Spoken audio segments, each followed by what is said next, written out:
Hola, soy José Casabona y esto es Decimonónicos, un podcast de historia dedicado al siglo XIX. Una aclaración previa. Tenía previsto hacer un capítulo dedicado al consumo de drogas en general durante el siglo XIX, pero dada la dimensión del tema, he preferido dedicarme en exclusiva al opio, ya que por ahora con esta sustancia tenemos más que suficiente. El óxido nitroso, el éter, el cloroformo, la cocaína, la heroína, la morfina, el tabaco, la absenta y el resto del alcohol los dejamos de momento. Eso sí, no os voy a decir dónde los dejo por si acaso.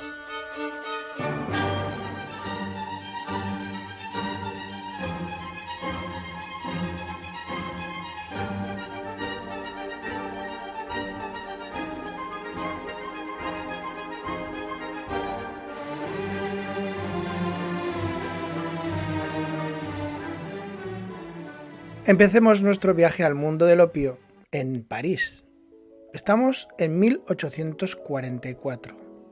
Allí, un filósofo alemán, con una barba envidiable, realiza una comparación que pasaría a la historia. Era Carl Henry Marx. No el de los hermanos Marx, sino Marx de toda la vida. Karl Marx. Bueno, pues ese día el Charlie estuvo inspirado, porque escribió Die Religion ist das Opium des Volkes. La religión es el opio de los pueblos. Era evidente que el opio era un tema recurrente en la sociedad decimonónica y le vino muy bien al filósofo renano para hacer la comparación.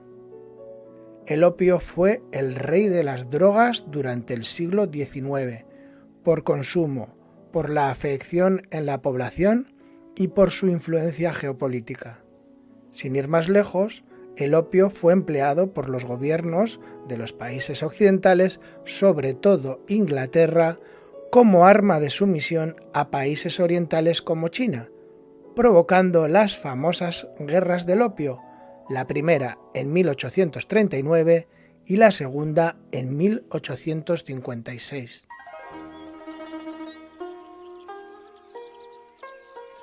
No entraré en los pormenores de este conflicto, pero os voy a hacer un resumen. Inglaterra producía mucho opio en sus colonias, sobre todo en la India, y lo vendía prácticamente todo en China.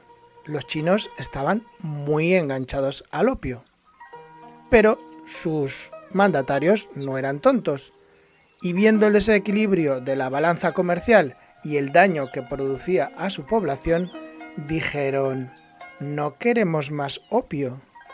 Y los ingleses dijeron, what the fuck, pero qué shit me estás contando. Así que, ni cortos ni perezosos, los ingleses mandaron los barcos.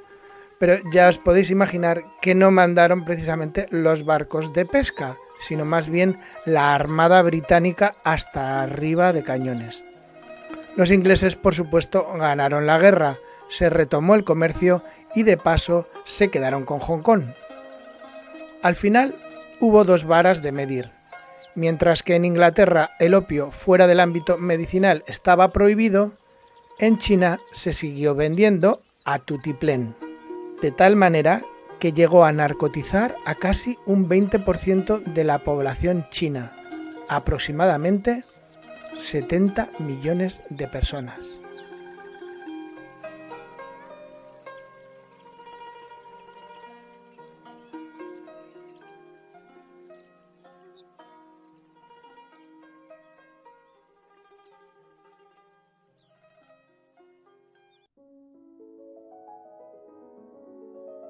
A pesar de las restricciones en Europa y América, el consumo del opio recreativo se extendió rápidamente. Baudelaire, el escritor francés, aficionado a los paraísos artificiales, tomando las notas del inglés Kinsey, escribió: Al pasar por Manchester, varios fabricantes de telas de algodón me comunicaron que sus obreros contraen rápidamente el hábito del opio, hasta el punto de que los sábados por la tarde los mostradores de las boticas estaban cubiertos de píldoras de 1, 2 o 3 granos, en previsión de la demanda esperada para esa noche. La causa de tal costumbre eran los bajos salarios, que entonces no permitían a los obreros regalarse con cerveza o licores. Se pensaba que al aumentar los salarios cesarían esas prácticas, pero se me hace difícil creer que nadie que haya gustado los divinos placeres del opio pueda luego descender a los goces groseros del alcohol. Doy por sentado que ahora comen opio quienes nunca comieron, y quienes comieron opio siempre, ahora comen más.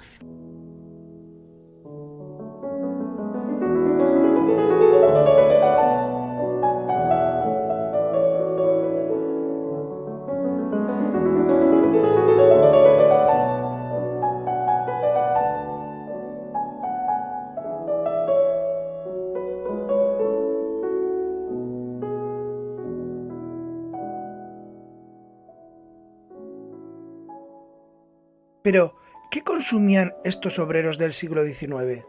¿Qué es exactamente el opio? Pues el opio es una sustancia que se extrae de la amapola real o adormidera, realizando unas incisiones superficiales en las cabezas de la planta todavía verde. Los cortes exudan un látex blanco y lechoso que al secarse se convierte en una resina pegajosa marrón. Esta resina se raspa de las cabezas de la planta, obteniéndose así el opio en bruto. Luego se deja secar y se convierte en una piedra más oscura y cristalina, y ahí es donde están los alcaloides, o sea, la mandanguita.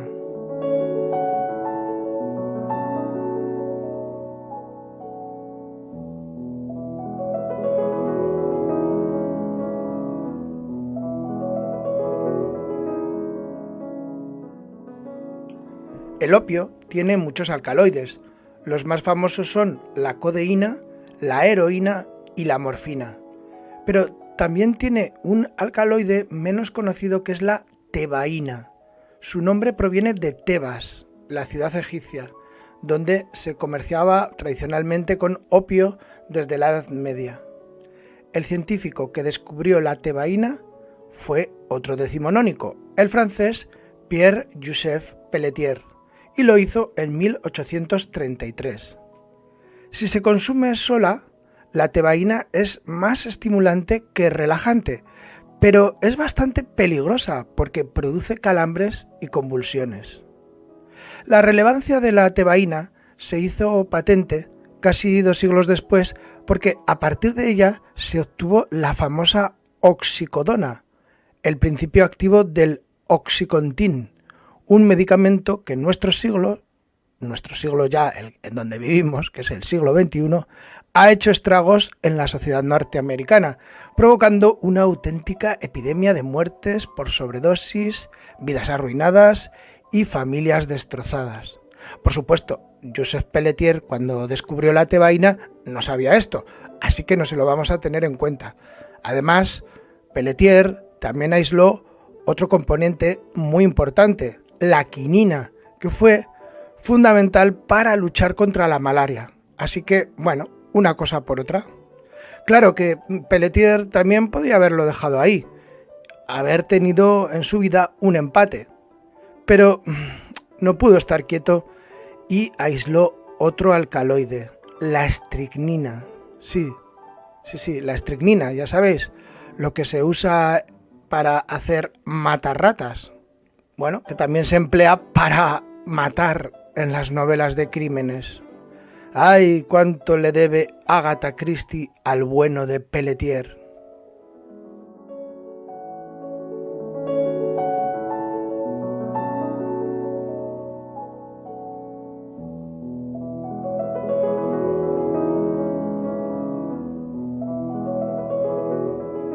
Vamos ahora con el siguiente decimonónico. En 1821, Tomás de Quincey escribió su autobiografía Confesiones de un inglés comedor de opio. Hijo de un rico comerciante, recibió una educación esmerada con preceptores particulares y en los mejores colegios privados. Estudió en Oxford y fue allí donde se hizo adicto al opio en 1804. Primero lo usó para remediar los dolores agudos de una neuralgia que padecía. Después fue incrementando progresivamente la dosis y nunca consiguió abandonar la droga. En su autobiografía narra cómo una tarde gris de domingo se acercó a un boticario y compró por primera vez una tintura de opio. Las descripciones de su consumo nos hablan primeramente del placer, la ausencia del dolor y las ensoñaciones. Al llegar a mi alojamiento, como es de suponer, no perdí un momento a la hora de tomar la cantidad prescrita. Yo no sabía nada del arte y el misterio de la ingesta del opio, y lo tomé. Lo tomé con todas las desventajas, pero lo tomé, y al cabo de una hora, ¡oh cielos! Menuda mejoría, menuda elevación del espíritu desde las profundidades más hondas. Que mi dolor hubiera desaparecido ahora era para mí una nimiedad. Ese efecto negativo quedaba absorbido por la inmensidad de los efectos positivos que se abrían ante mí en el abismo del goce divino repentinamente revelado. Ahí había una panacea, una droga que mitiga el pesar. Para todas las aficiones humanas, allí estaba, descubierto de repente el secreto de la felicidad, acerca del cual los filósofos habían debatido durante años. La felicidad ahora podía comprarse por un penique y llevarse en el bolsillo del chaleco. Se podían conseguir éxtasis portátiles tan solo descorchando una botella de medio litro de láudano, y la paz de espíritu podía transportarse en galones por coche correo. Después, con el paso de los años, Kinsey nos contará el dolor intrínseco que trae aparejado esta droga y sus intentos frustrados de dejarla. Puede que más de un lector se le ocurra preguntar ¿por qué no me libré de los horrores del opio dejándolo o disminuyendo la dosis? La respuesta es muy breve. Podría pensarse que cedí con demasiada facilidad a la fascinación del opio. No se puede pensar que sus terrores seduzcan de esta manera a nadie. Así pues, el lector puede estar seguro de que llevé a cabo innumerables intentos de reducir la cantidad. Añado que aquellos que han presenciado las agonías de esos intentos, y no yo, fueron los primeros en pedirme que desistiera. Pero, ¿no podría haber reducido una gota al día o, añadiendo agua, haber dividido por 2 o por 3 esa gota? Habría tardado casi 6 años en reducir así esas 1000 gotas, y ese método no habría sido satisfactorio. Este es un error común en aquellos que no saben nada del opio por experiencia propia. Apelo a quienes sí la tienen y les pregunto si no es siempre cierto que la cantidad se puede reducir de manera fácil e incluso placentera hasta cierto punto, pero que, pasado ese punto, una mayor reducción provoca intensos sufrimientos. Sí, afirman muchas personas irreflexivas que no saben de qué están hablando. Sí, sufrirás abatimiento y desánimo, pero solo durante unos días. Y yo respondo, no se da nada parecido al desánimo. Al contrario, la parte meramente animal mejora extraordinariamente, mejora el pulso y también la salud. No es ahí donde reside el sufrimiento. No se parece al sufrimiento causado cuando se renuncia al vino. Es un estado inefable de irritación estomacal, acompañada de intensos sudores y una sensación de quererte morir que no escribiré aquí por no disponer de más espacio.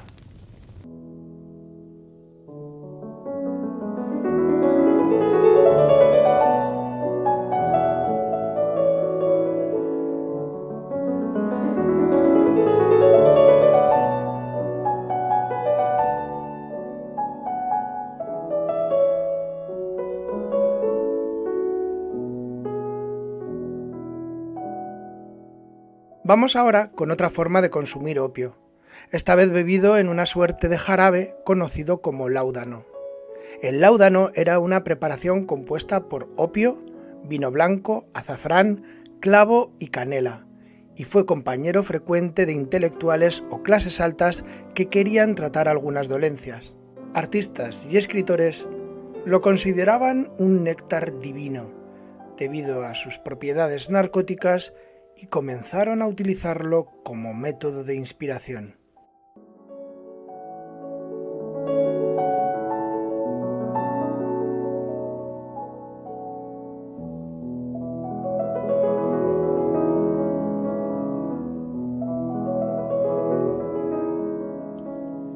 En este punto, si aún no estáis dormidas o dormidos, os haré una pregunta. ¿Qué relación creéis que puede tener dos monstruos clásicos, un volcán de Indonesia, 3 decimonónicos, 2 decimonónicas y una mansión a orillas de un lago en Suiza? Vamos poco a poco. El volcán es el Tambora, situado en la isla de Sumbawa, Indonesia, con un volumen de eyección estimado en 160 kilómetros cúbicos. De hecho, la erupción del Tambora en 1815 fue la mayor erupción volcánica registrada de la historia. La explosión se oyó hasta en la isla de Sumatra, a una distancia de más de 2.000 kilómetros. Importantes cantidades de pesada ceniza volcánica cayeron tan lejos como Borneo, Celebes, Java y las Islas Molucas. La erupción causó la muerte de por lo menos 71.000 personas, de las cuales 11.000 fallecieron por los efectos directos de la erupción. La mayoría de las otras muertes fueron causadas por enfermedades y hambre, ya que como consecuencia de la erupción se arruinó la producción agrícola en la región. Y hasta ahí, si hubiese quedado todo en una erupción más en un sitio recóndito del planeta, si no fuera porque la erupción provocó anomalías climáticas globales, un fenómeno conocido como invierno volcánico. 1816 se conoció como el año sin verano, debido a los efectos de la erupción sobre el clima de Europa y América del Norte. En ese año se perdieron cosechas y el ganado murió en gran parte del hemisferio norte, lo que produjo la peor hambruna del siglo XIX. Esta situación climática provocó que 5 personas, algunas de ellas desconocidas hasta ese momento, se refugiaran ese verano en las orillas de un lago en Suiza. Esas 5 personas eran 3 decimonónicos y 2 decimonónicas, y lo que crearon fueron los monstruos clásicos de Frankenstein y de El vampiro.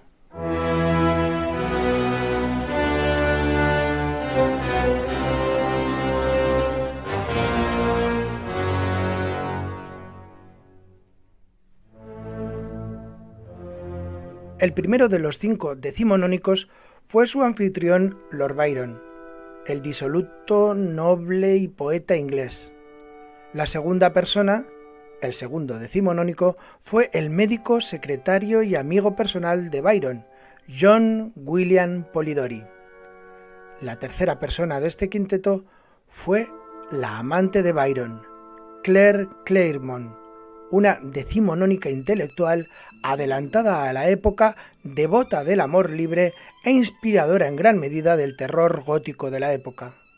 Cantó, amó y escribió, pasando de puntillas por la historia, seguramente por su condición de mujer. Pero lo que sí que hizo fue evidenciar su influencia en aquel verano mágico de 1816. Pero aún nos faltan 2 decimonónicos para completar el grupo. 2 personas que formaban un matrimonio. Él se llamaba Percy Bysshe Shelley, poeta, reformista y librepensador. Escribiría el prólogo de la gigantesca obra de su mujer, la quinta y la más importante de las decimonónicas del día de hoy, Mary Shelley, y la obra que nació de aquellos salones fríos, aquellas veladas eternas regadas con vino y laudano, fue Frankenstein o el moderno Prometeo, una de las obras más importantes de la literatura universal y el nacimiento del terror gótico. Aunque también el doctor Polidori se apuntó un buen tanto a aquel frío verano, pues sus experiencias con el opio, sus charlas nocturnas con sus compañeros y sus duermevelas narcotizadas nacieron el relato El vampiro, publicado en 1819, muchos años antes de que el irlandés Bram Stoker publicara Drácula en 1897. Ya sé de qué materia está hecha mi criatura y el espíritu que la mueve. Todo lo que es viene de mí. Siempre he sido yo. Desde el momento en que al nacer maté a mi madre. Mucho antes de que él se desprendiera de mí y empezara a vivir y a moverse por sí solo. Ahora ya no puedo detenerle. ¿Qué puedo hacer, Dios mío? ¿Qué puedo hacer? Si has tenido poder para escribir nuestro destino, ten ahora fuerza para aceptarlo.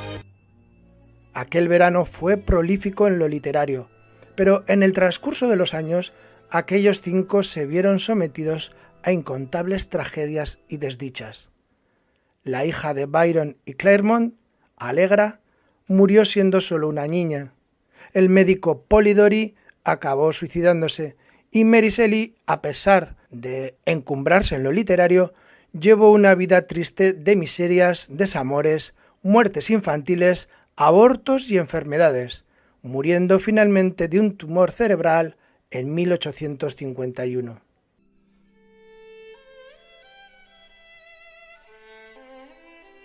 Aquellos 5, los de Suiza, no fueron los únicos, ni las únicas, que abusaron del opio en forma de láudano. Otro de los grandes, ilustres personajes que sufrió los efectos de la adicción fue Dante Gabriel Rossetti, uno de los pintores más influyentes de la época. La historia del pintor y su amante Elizabeth Siddal ejemplifica los efectos devastadores del opio y los infiernos mentales a los que condujo a la pareja. Ambos consumidores habituales de láudano cayeron en una espiral de infidelidades y partos prematuros que condujeron al suicidio de Elizabeth. Aquella relación nos dejó uno de los cuadros más famosos y conmovedores del siglo XIX, la Beata Beatrix, que, si queréis ver, por supuesto, lo podréis encontrar en nuestras redes de decimonónicos. Y si queréis verlo en persona, tendréis que ir al Tate Gallery de Londres. Este óleo surgió como homenaje a su esposa, que, como os decía, se suicidó con opio en su formato de láudano. En primer término aparece un retrato de Elizabeth Siddal en el personaje de Beatriz Portinari, en ese momento de transfiguración mística que supone su entrada al más allá. Pero básicamente lo que vemos es a una joven drogada con opio en ese ensueño tan típico de los consumidores de esta droga. Rossetti nunca fue capaz de olvidar la tragedia de su amada y llegó incluso a desenterrar el cuerpo de su mujer, ya que la había enterrado con unos poemas dedicados a ella y que finalmente publicó en 1870. Durante el siglo XIX, la muerte, el luto y también el opio se romantizaron, pero se hizo evidente que como droga el opio era una lacra social. Gobiernos, organismos e incluso movimientos obreros intentaron acabar con el consumo del opio y sus derivados. En 1869 se constituyó el Prohibition Party en Estados Unidos, cuyo objetivo sería promover la templanza y el decoro cristiano. En 1873 nació la Sociedad para la Supresión del Vicio y en 1874 en Inglaterra el movimiento obrero británico creó la Sociedad para la Supresión del Tráfico de Opio. En 1878 en Hamburgo el Partido Socialdemócrata fundó la Agrupación contra el Opio. Hoy en día el fentanilo, un opio sintético 50 veces más potente que la heroína, ha matado a más de 100.000 personas en Estados Unidos en el año 2021. Y ya para acabar, y como curiosidad friki, en el universo de Juego de Tronos también aparece el opio. George R.R. Martin lo introduce en 2 formatos: el llamado vino del sueño, que sería lo más parecido al láudano, y la leche de amapola, que se describe como una bebida que elimina los dolores más fuertes, siendo una especie de morfina bebida.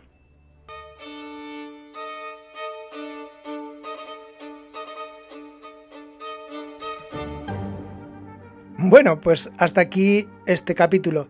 Gracias por escuchar el episodio de hoy. Si te ha gustado, compártelo con tus amistades y escribe en los comentarios de nuestras redes sociales cualquier cosa que te apetezca. Si además deseas ser una decimonónica o un decimonónico, formar parte de esta comunidad y de paso echarnos una mano para seguir haciendo este tipo de contenido, entra en patreon.com, busca decimonónicos y hazte socio colaborador de nuestro proyecto. Nos ayudarás mucho. Hasta la próxima.